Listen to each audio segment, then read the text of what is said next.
లోకంలో అధర్మం మితిమీరినప్పుడు, దేవతలు సైతం నిస్సహాయులైనప్పుడు, ఆ జగన్మాత దుష్టశిక్షణ కోసం రౌద్ర రూపాన్ని దాలుస్తుంది.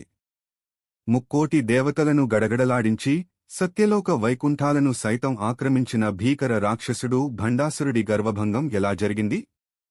కైలాసం నుంచి మణిపురం వరకు సాగిన ఆ మహాశక్తి ప్రస్థానం ఏమిటి? లోకపావని వామలోచన దేవి అవతార రహస్యాన్ని ఈరోజు మనం వివరంగా తెలుసుకుందాం.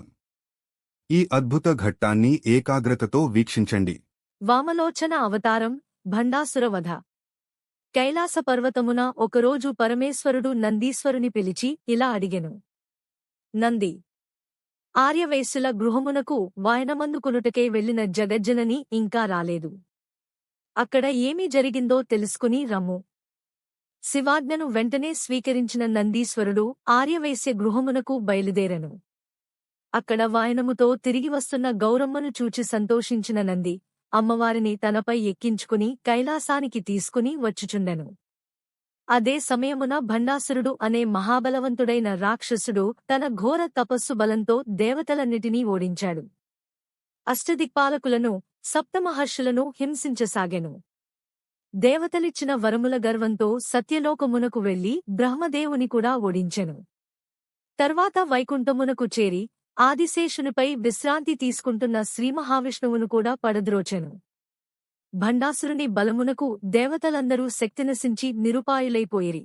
అంతట కైలాసనాథుడైన పరమేశ్వరుని కూడా జయించుటకే భండాసురుడు కైలాసమునకు బయలుదేరెను. అంతలో వామలోచన దేవి మహాశస్త్రాస్త్రాలతో 18 రోజులు అహోరాత్రులు భండాసురునితో యుద్ధము చేసెను.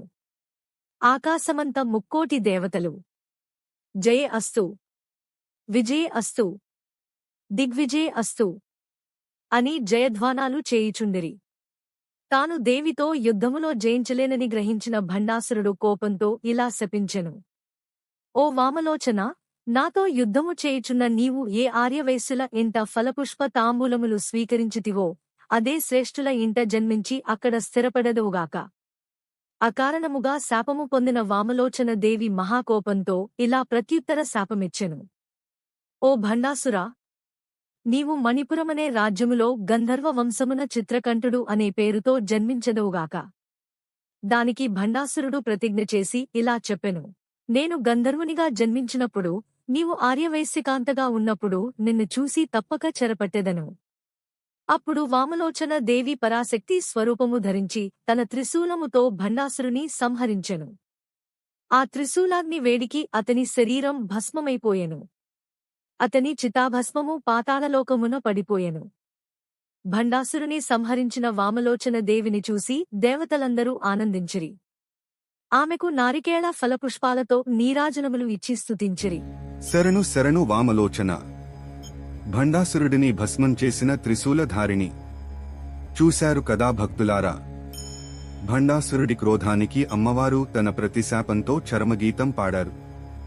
అన్యాయం ఎప్పుడూ గెలవదని, ధర్మమే చివరకు జయిస్తుందని వామలోచన దేవి చరిత్ర మనకు నిరూపిస్తోంది. ఈ పవిత్ర గాథను విన్నవారికి, చూసినవారికి ఆ అమ్మవారి కృపాకటాక్షాలు మెండుగా లభిస్తాయని మా నమ్మకం. ఈ వీడియో మీకు నచ్చినట్లయితే లైక్ చేయండి, మీ బంధుమిత్రులకు షేర్ చేయండి. ఇలాంటి మరిన్ని ఆధ్యాత్మిక రహస్యాలు మరియు పురాణ గాథల కోసం మన దేవి వైష్ణవి భక్తి ఛానల్ని ఇప్పుడే సబ్స్క్రైబ్ చేసుకోండి. మళ్ళీ మరో దివ్యమైన కథతో కలుసుకుందాం. అంతవరకు సెలవు. లోకా సమస్తా సుఖినో భవంతు. స్వస్తి.